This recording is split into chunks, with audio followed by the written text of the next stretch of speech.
Welcome back दोस्तों। आज हम इस वीडियो में समझेंगे कि इनकम टैक्स फॉर्म भरने के लिए न्यू टैक्स रेजिमे और ओल्ड टैक्स रेजिमे में से किसे चुना जाए जिसमें कम से कम इनकम टैक्स भरना पड़े। तो आइए वीडियो को शुरू करते हैं। तो इसके लिए मैं आपको एक वेबसाइट बता देता हूं जिससे आप आसानी से इसका डिसीज़न ले पाएंगे। तो सबसे पहले आपको क्या करना है, गूगल के एक पेज पे जाना है और टाइप करना है इनकम टैक्स कैलकुलेटर। तो जैसे सामने देखेंगे मैंने टाइप किया तो ये वेबसाइट आ गई।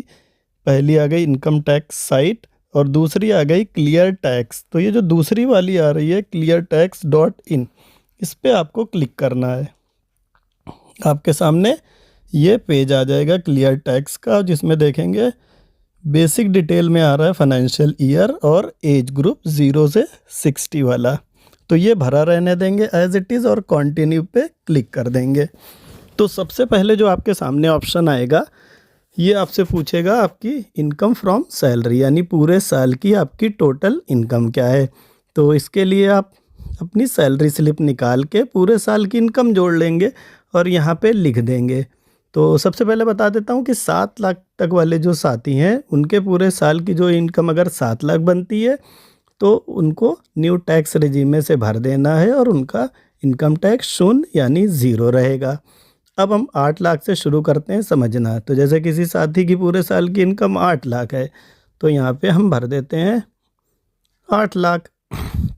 इसके बाद पूछ रहा है कि आपकी कोई इंटरेस्ट यानी सेविंग अकाउंट का ब्याज है, अगर है तो नीचे भर देंगे, अदरवाइज़ ये खाली छोड़ देंगे सारे।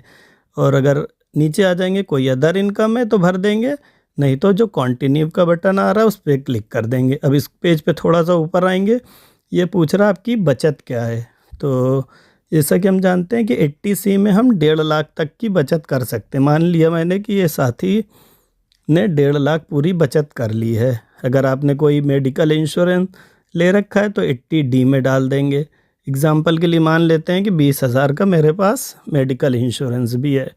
इसके बाद कोई इंटरेस्ट है, अगर आपने NPS ले रखा है तो आपको उसकी भी 50,000 की अलग छूट मिल जाती है। तो यहाँ पे 50,000 NPS के भी ले लेते हैं कि NPS भी ले रखा है।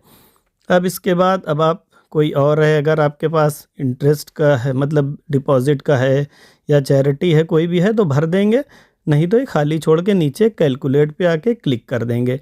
तो ये देखेंगे आपके सामने पूरा कैलकुलेशन ग्राफ बन के आ गया है। सबसे पहले आपको बता रहा न्यू टैक्स रेजिमे में क्या रहेगा। आपकी 8 लाख की इनकम है, आपको 75,000 का स्टैंडर्ड डिडक्शन मिलेगा और आपकी जो टैक्सेबल इनकम है वो हो गई 7,25,000 रुपये और जो आपको टैक्स देना होगा वो होगा 23,400 रुपये का टैक्स।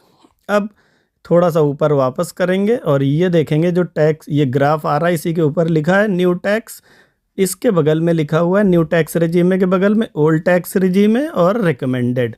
तो यहाँ पे 23,000 बन रहा है। अब कह रहा है ओल्ड टैक्स रेजिमे को रिकमेंड कर रहा है कि रिकमेंडेड ओल्ड टैक्स रेजिमे। अब ओल्ड में कह रहा जाएंगे तो क्या होगा, 8 लाख की इनकम है, 2,70,000 आपकी सेविंग बन रही है, 2,20,000 और प्लस 50,000 स्टैंडर्ड डिडक्शन मिला के आपका जो टैक्सेबल इनकम बनी 5,30,000 और जो आपका टैक्स बना 19,240 रुपये। तो आप थोड़ा सा और नीचे आएंगे तो देखेंगे जहाँ पे बल्ब बना हुआ है वहाँ पे आपको रिकमेंडेशन लिख के भी दे रहा है, old tax regime is recommended for you, it would save your 4,160 rupees.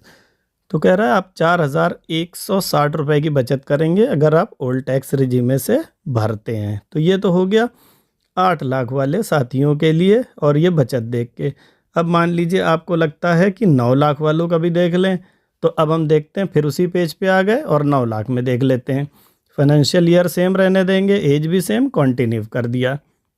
मेरी सैलरी एग्जांपल के लिए मान लिया 9 लाख है पूरे साल की, तो हमने यहाँ पे 9 लाख भर दिया और कोई भी इनकम नहीं है तो सारे ब्लैंक छोड़ के कंटिन्यू पे क्लिक कर दिया। कंटिन्यू पे क्लिक करने के बाद सेविंग पेज पे आए, 1,50,000 अगर सेविंग है तो यहाँ पे मैंने 1,50,000 भर दी।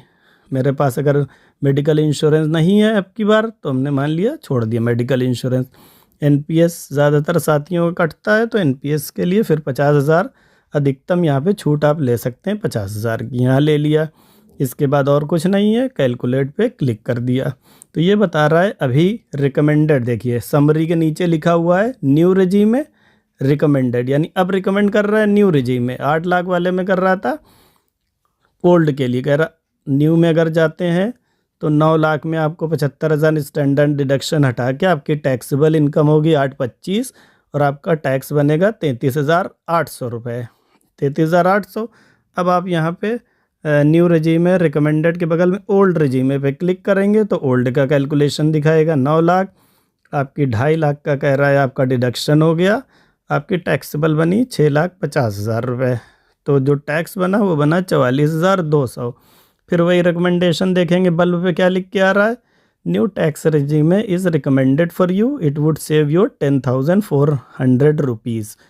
कह रहा है अगर आप न्यू टैक्स से भरते हैं इतनी सेविंग रहने के बाद तो आपको वहाँ पे सेविंग की भी दिखाने की ज़रूरत नहीं पड़ेगी और आपका बचत भी हो जाएगी 10,000 रुपये की। यहाँ 44,000 है, वहाँ आपका सिर्फ 34,000 बनेगा।